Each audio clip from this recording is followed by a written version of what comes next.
Hello everyone, welcome to PG smart learning. I hope you all are doing great. आज की video में हम ये समझेंगे जीएनएफ मतलब कि ग्रेबे नॉर्मल फॉर्म क्या होता है, कैसे हमें कॉन्टेक्स्ट फ्री ग्रामर को जीएनएफ में कन्वर्ट कर सकते हैं। ये टॉपिक काफी इंपॉर्टेंट है, तो वीडियो को एंड तक जरूर देखना। चलिए स्टार्ट करते हैं। सबसे पहले ये देखते हैं कि कोई भी कॉन्टेक्स्ट फ्री ग्रामर अगर हम जीएनएफ में कन्वर्ट करते हैं तो वो किस फॉर्म में होनी चाहिए। जीएनएफ हमारी सपोर्ट करता है दो फॉर्म को। सबसे पहला फॉर्म है कि कोई भी एक नॉन टर्मिनल जनरेट करे, या तो एक ही टर्मिनल को, ठीक है, या फिर सेकंड फॉर्म क्या हो सकती है, कोई भी एक नॉन टर्मिनल जनरेट कर रहा है एक terminal followed by other non terminals. अब इसमें नॉन टर्मिनल्स कितने भी हो सकते हैं, लेकिन टर्मिनल हमारे पास हमेशा एक ही होगा, ठीक है। तो इसका मतलब सबसे पहला फॉर्म क्या हुआ, ए टेंड्स टू स्मॉल बी। इसके अंदर क्या है, जो हमारा लेफ्ट हैंड साइड में है वो क्या हमारे पास नॉन टर्मिनल है, और वो हमको क्या जनरेट करके दे रहा है, एक टर्मिनल जनरेट करके दे रहा है।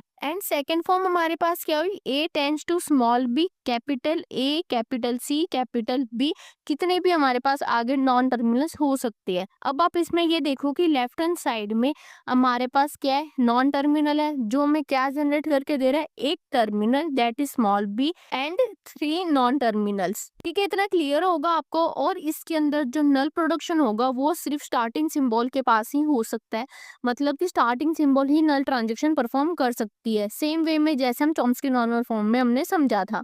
एक छोटी सी रिक्वेस्ट है, सब्सक्राइब करना मत भूलना, ठीक है। इतना क्लियर होगा। अब समझते हैं कैसे एक कॉन्टेक्स्ट फ्री ग्रामर को जीएनएफ में हम कन्वर्ट कर सकते हैं। सबसे पहला स्टेप आता है कि जिस ग्रामर को हमें जीएनएफ में कन्वर्ट करना है वो हमारे पास चॉम्स्की नॉर्मल फॉर्म में होनी चाहिए। अगर वो चॉम्स्की नॉर्मल फॉर्म में नहीं है तो उस गिवन ग्रामर को सबसे पहले हम चॉम्स्की नॉर्मल फॉर्म में कन्वर्ट करते हैं। कैसे ग्रामर को चॉम्स्की नॉर्मल फॉर्म में कन्वर्ट करते हैं वो ऑलरेडी मैंने डिटेल में लास्ट वीडियो में डिस्कस किया हुआ है, उसका लिंक आपको डिस्क्रिप्शन एंड आई बटन दोनों में मिल जाएगा। फिर नेक्स्ट पॉइंट आता है कि हम लेफ्ट रिकर्जन को हमारे ग्रामर में से रिमूव करेंगे।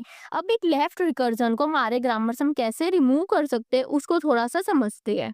लेफ्ट रिकर्जन बेसिकली क्या होता है, सपोज करो हमारे पास एक एग्जांपल है, ए टेंड्स टू ए अल्फा और बीटा, ठीक है। अब इसके अंदर हमारे पास क्या है, लेफ्ट रिकर्जन है। लेफ्ट रिकर्जन का मतलब क्या होता है कि जो एरो के लेफ्ट हैंड साइड होता है, जो जनरेटिंग प्रोडक्शन होती है वो, एंड जो हमारे पास प्रोडक्शन रूल जो जनरेट हो रहा है, अगर उसमें भी लेफ्ट हैंड साइड के दोनों सेम होती है तो ये हमारे पास लेफ्ट रिकर्जन होता है। अब हम इसको रिमूव कैसे करते हैं, इसको रिमूव करने के तरीका होता है हमारे पास। हम क्या करेंगे, A tends to beta A dash लिखेंगे, ठीक है, and A dash tends to epsilon और अल्फा ए डैश। अब इसके अंदर हमारे पास बीटा कितने भी हो सकते हैं, beta one beta two single beta भी हो सकता है, वो डिपेंड करता है हमारे क्वेश्चन में। अब आपको एक कोर पॉइंट मिल गया होगा कि कैसे हम लेफ्ट रिकर्जन को रिमूव करते हैं।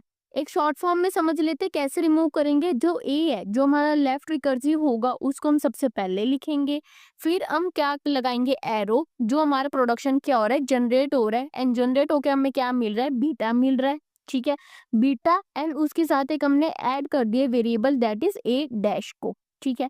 फिर आगे हमारा ए डैश क्या जनरेट करके दे रहा है, एक नल जनरेट करके दे रहा है, और क्या जनरेट करके दे रहा है, अल्फा ए डैश। फिर हम नेक्स्ट स्टेप में क्या करेंगे, सब्स्टिट्यूशन मेथड का यूज करते हैं। सब्स्टिट्यूशन मेथड का मतलब क्या हुआ, अगर सपोज करो हमारे पास क्या थे, तीन नॉन टर्मिनल है, ठीक है, जैसे हमने चॉम्स्की नॉर्मल फॉर्म में सीखा था कि हम कैसे सब्स्टिट्यूशन करते हैं। तीन नॉन टर्मिनल है, अगर मुझे वहां क्या चाहिए, दो नॉन टर्मिनल चाहिए, तो उस केस में हम क्या करेंगे, एक नॉन टर्मिनल को टर्मिनल से रिप्लेस कर देंगे ताकि हमको क्या मिल जाए, कि एक टर्मिनल एंड दो नॉन टर्मिनल मिल जाए। तो वैसे हम इसको सब्स्टिट्यूट करके हम हमारी ग्रामर को जीएनएफ फॉर्म में लेके आएंगे। एक एग्जाम्पल के थ्रू समझते हैं, आपको और अच्छे से क्लियर हो जाएगा। हमारे पास एग्जाम्पल है, S tends to C A और B B, B tends to small B और S B, C tends to small B, A tends to small A. अब आप ये देखो कि ये एग्जाम्पल ऑलरेडी सीएनएफ फॉर्म में है, मतलब कि चॉम्स्की नॉर्मल फॉर्म में ये ऑलरेडी हमारा एग्जाम्पल है। चॉम्स्की नॉर्मल फॉर्म में हमारे पास क्या था, एक टर्मिनल होना चाहिए, ठीक है, या फिर दो हमारे पास नॉन टर्मिनल होनी चाहिए, इसी फॉर्म में हमारा एग्जाम्पल है। तो इस ग्रामर को हमको सीएनएफ में कन्वर्ट करने की कोई जरूरत नहीं है, ठीक है। अब हम इसको कन्वर्ट करते जीएनएफ फॉर्म में। जीएनएफ फॉर्म में हमने क्या देखा, या तो एक हमारे पास टर्मिनल होगा, या फिर एक terminal followed by any number of non terminals. ठीक है, अब आप ये देखो कि एस टेंस टू सी ए है, इसके अंदर हमारे पास क्या है, सिर्फ दो नॉन टर्मिनल है, लेकिन ये तो हमारे पास जीएनएफ फॉर्म में नहीं होता है।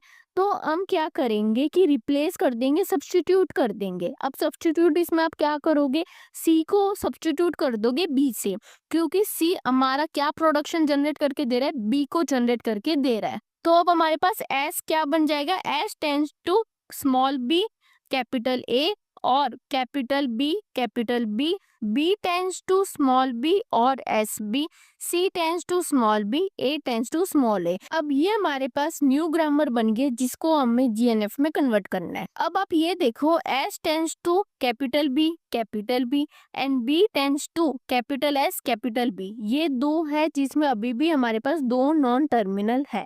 तो इस केस में हम क्या कर सकते हैं, जो हमारे पास B tends to S B है, वहां पे एस की जगह सब्स्टिट्यूट कर सकते हैं वो प्रोडक्शन जो एस जनरेट कर रहा है। या फिर हम दूसरा केस क्या कर सकते हैं, S tends to capital B है, वहां पे जो बी है उसकी जगह हम सब्स्टिट्यूट कर सकते हैं वो प्रोडक्शन को जो बी जनरेट कर रहा है। तो चलिए हम सब्स्टिट्यूट करते हैं कैपिटल एस को बी प्रोडक्शन में। तो जब मैंने बी प्रोडक्शन में एस को सब्स्टिट्यूट करा, तो वहां पे हमारे पास बी प्रोडक्शन अब क्या बन गई, B tends to small b, ये तो एज इट इज ही रहेगा।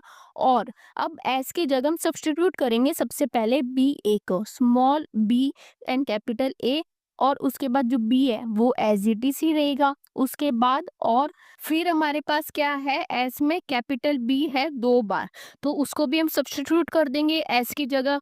तो हमारे पास अब क्या फॉर्म बन जाएगा, बी बी बी, तीन बार हमारे पास कैपिटल बी आ जाएगा। तो बी का पूरा प्रोडक्शन हमारे पास क्या बना, स्मॉल बी और स्मॉल बी कैपिटल बी और capital B and capital B. बाकी सारे production that is S C and A हमारे पास सेम रहेंगे, उसमें कोई भी हमारे पास चेंजेस नहीं हुए। अब आप यहाँ पे ये देखो, जो हमारे पास है B tends to capital B and capital B, इसमें हमारे पास क्या है, लेफ्ट रिकर्जन है, मतलब कि लेफ्ट हैंड साइड, एरो के left hand side capital B है एंड एरो के राइट हैंड साइड भी सबसे पहला जो अल्फाबेट है वो भी हमारे पास कैपिटल बी है। तो ये हमारे पास क्या हुआ, लेफ्ट रिकर्जन हुआ। तो अब हमें लेफ्ट रिकर्जन को रिमूव करना होगा।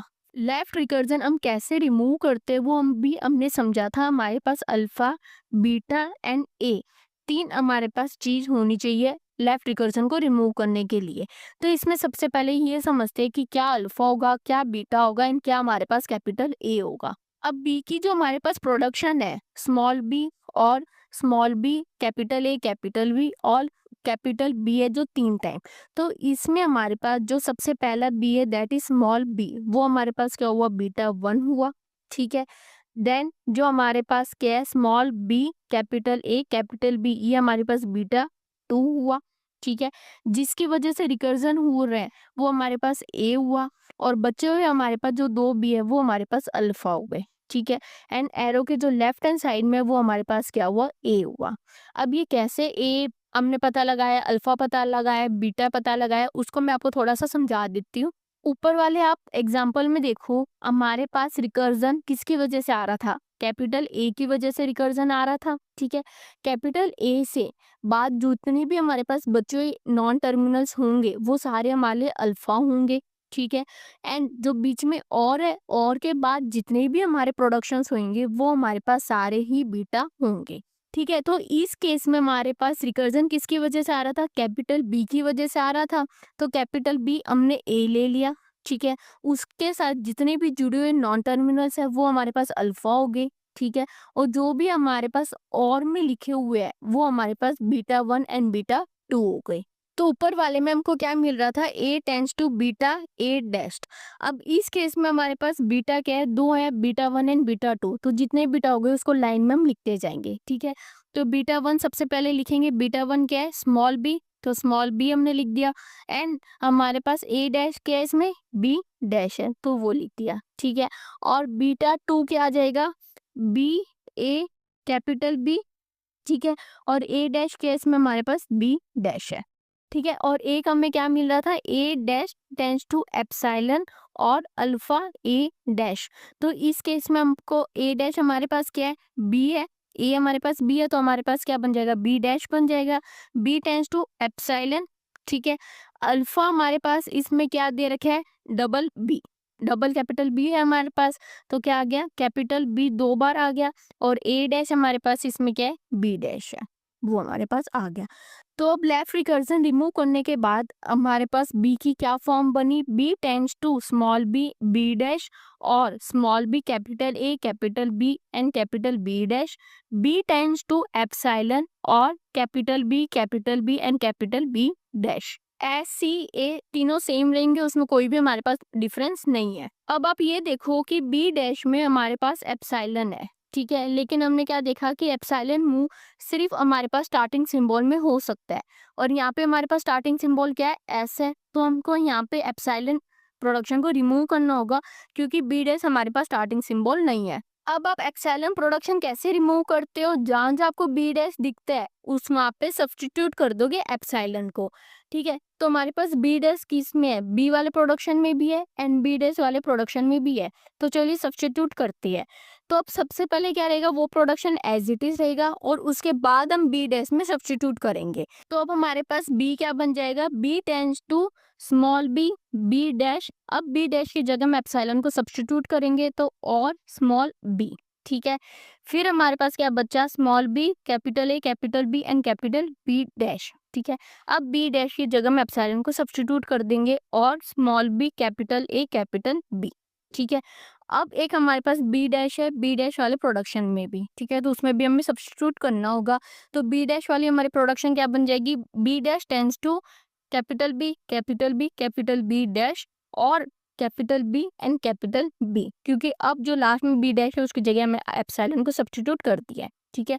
अब इसमें से एप्सिलॉन रिमूव हो जाएगा। तो अब हमारे पास पूरी प्रोडक्शन क्या बनी, capital S tends to small B, capital A और capital B, capital B tends to small B और small B capital A, capital B और small B capital B dash और small B capital A, capital B dash. और capital B dash की क्या production बनेगी, capital B dash और capital B and C tends to B, A tends to A. अब आप ये देखो, S tends to capital B, ठीक है, इसमें भी हमारे पास क्या है, दो नॉन टर्मिनल है जो कि जीएनएफ में नहीं होने चाहिए। और किसमें डबल बी है हमारे पास, बी डैश में भी हमारे पास डबल बी है, B dash tends to double b, फिर बी डैश है, ठीक है। एंड एक और कौन सी फॉर्म है, B dash tends to double b, ठीक है, कैपिटल, ये भी दोनों कैपिटल है। तो अब इसमें हम क्या करेंगे, जो फर्स्ट बी है कैपिटल बी, उसकी जगह सब्स्टिट्यूट करेंगे वो प्रोडक्शन को जो बी जनरेट करता है। तो सबसे पहले सब्स्टिट्यूट करते हैं कैपिटल बी को S tends to capital B में, S tends to B A same रहेगा, ठीक है। अब कैपिटल बी जो दो है उसमें सबसे पहला जो बी है वहाँ पे सब्स्टिट्यूट करना शुरू करते हैं, ठीक है। तो सबसे पहले हम सब्स्टिट्यूट करेंगे स्मॉल बी को जो जनरेट हो रहा है कैपिटल बी से, तो हमारे पास और में क्या प्रोडक्शन बन जाएगी, स्मॉल बी कैपिटल बी, ठीक है। दूसरा क्या सब्स्टिट्यूट होगा, small B capital A, capital B, ठीक है, ये सब्स्टिट्यूट होगा। तो और में हमारे पास क्या बन जाएगा, small B capital A, capital B, ठीक है। एंड एक और बी जो हमारा ऑलरेडी उस प्रोडक्शन में है, ठीक है, वो तो सेम ही रहेगा। और क्या सब्स्टिट्यूट करेंगे, स्मॉल बी, बी डैश, ठीक है। और में क्या प्रोडक्शन बन जाएगी, small B, B dash and B as it is ही रहेगा दूसरे वाला, ठीक है। और क्या सब्स्टिट्यूट करेंगे, small B A, B dash को सब्स्टिट्यूट करेंगे तो और में हमारे पास क्या प्रोडक्शन बन जाएगी, small B capital A, capital B dash और उसके बाद वाला B same as it is रहेगा, ठीक है। इतना क्लियर है, बी वाली प्रोडक्शन एज इट इज रहेगी, कोई भी उसके अंदर हमारे पास चेंजेस नहीं हो रहे हैं। अब सब्स्टिट्यूट करते हैं कैपिटल बी को B dash tends to capital B and B dash में। अब यहाँ पे हमारे पास दो कैपिटल बी है, तो सबसे पहला जो कैपिटल बी है उसकी जगह हम सब्स्टिट्यूट करते हैं, ठीक है। तो सबसे पहले क्या सब्स्टिट्यूट होगा, स्मॉल बी, तो हमारे पास क्या प्रोडक्शन बन जाएगी, small B capital B dash, ये तो एज इट इज ही रहेगा, कोई भी इसमें फर्क नहीं आएगा, ठीक है। सिर्फ हम क्या करेंगे, जो पहला बी है उसकी जगह सब्स्टिट्यूट करेंगे, जो बाद वाले दो है मतलब एक कैपिटल बी एंड एक कैपिटल बी डैश है वो सेम रहेगा, ठीक है। और क्या प्रोडक्शन बन जाएगी, बी ए कैपिटल बी, फिर capital B and capital B dash, क्योंकि small B capital A capital B क्या हो रहा है, जनरेट हो रहा है। ठीक है, उसके बाद क्या प्रोडक्शन बनेगी हमारे पास, स्मॉल बी बी डैश। ठीक है, ये हमारे पास जनरेट हो रहा है, और बी एंड बी डैश तो सेम ही रहेगा। ठीक है, और में क्या प्रोडक्शन बनेगी, small B capital A capital B dash. ठीक है, क्योंकि ये जनरेट हो रहा है हमारे पास किससे, बी से, B B dash as it is रहेंगे, उसके कोई भी हमें फर्क नहीं पड़ेगा। तो capital B and capital B dash में सब्स्टिट्यूट करने के बाद हमारे पास क्या प्रोडक्शन बनी, small B capital B dash, और small B capital A capital B dash, और small B capital B dash capital B dash, और small B capital A capital B dash capital B and capital B dash बनी। ठीक है, अब एक और last बचा हमारे पास, B dash tends to B बचा है। अब यहाँ पे दो बी है, तो सबसे पहला जो बी है उसकी जगह हम सब्स्टिट्यूट करेंगे। जो बाद वाला बी है वो एज इट इज रहेगा। तो सबसे पहले बी क्या हमारा जनरेट करके दे रहा है, स्मॉल बी, तो क्या प्रोडक्शन बनी, स्मॉल बी कैपिटल बी। ठीक है, उसके बाद बी क्या हमारे पास और जनरेट कर रहा है, small B capital A capital B, तो प्रोडक्शन क्या बन जाएगी, small B capital A capital B and capital B as it is, क्योंकि लास्ट वाला कैपिटल बी सेम ही रहेगा। ठीक है, और क्या प्रोडक्शन जनरेट कर रहा है capital B, small B B dash, तो हमारे पास पूरी प्रोडक्शन क्या बन गई, small B B dash and B, जो लास्ट वाली एज इट इज ही रहेगी। एंड लास्ट क्या प्रोडक्शन जनरेट कर रहा है, small B capital A capital B and capital B dash. तो हमारे पास लास्ट वाली पूरी प्रोडक्शन क्या बन गई, small B capital A capital B dash and capital B, last वाला बी एज इट इज रहेगा। तो बी टेंस टू बी में सब्स्टिट्यूट करने के बाद हमारे पास बी डैश की क्या प्रोडक्शन आई, सिर्फ बी को सब्स्टिट्यूट करने के बाद स्मॉल बी कैपिटल बी, और small B capital A capital B, और small B capital B dash capital B, और small B capital A capital B dash and capital B. C tends to B as it is रहेगा, A tends to small A as it is रहेगा। अब ये हमारे पास जो last पूरी form generate हुई है, ये हमारे पास किसमें, जीएनएफ में है। आप देख सकते हो हर प्रोडक्शन में हमारे पास या तो क्या होगा, एक ही टर्मिनल होगा, या फिर क्या होगा, स्टार्टिंग में एक terminal followed by any number of non terminals. तो दोस्तों ये था आज का लेक्चर, हो आपको क्लियर होगा। अगर आपको क्लियर नहीं है तो एक बार वीडियो को वापस से जरूर देखना, थोड़ा कंफ्यूजिंग है ये टॉपिक, लेकिन इंपॉर्टेंट टॉपिक है। इसके अंदर हम लेफ्ट रिकर्जन वगैरह का यूज करते हैं, तो इसमें बी डैश बी में थोड़ा कंफ्यूजन हो जाता है। तो वीडियो को आप वापस से देखना, आपको क्लियर हो जाएगा। नेक्स्ट वीडियो कब आएगी वो आपको कम्युनिटी पोस्ट में पता चल जाएगा, मैं 2-3 दिन पहले ही पोस्ट कर देती हूँ। Don't forget to like share and subscribe to PG smart learning. मिलते हैं नेक्स्ट वीडियो में, बाय।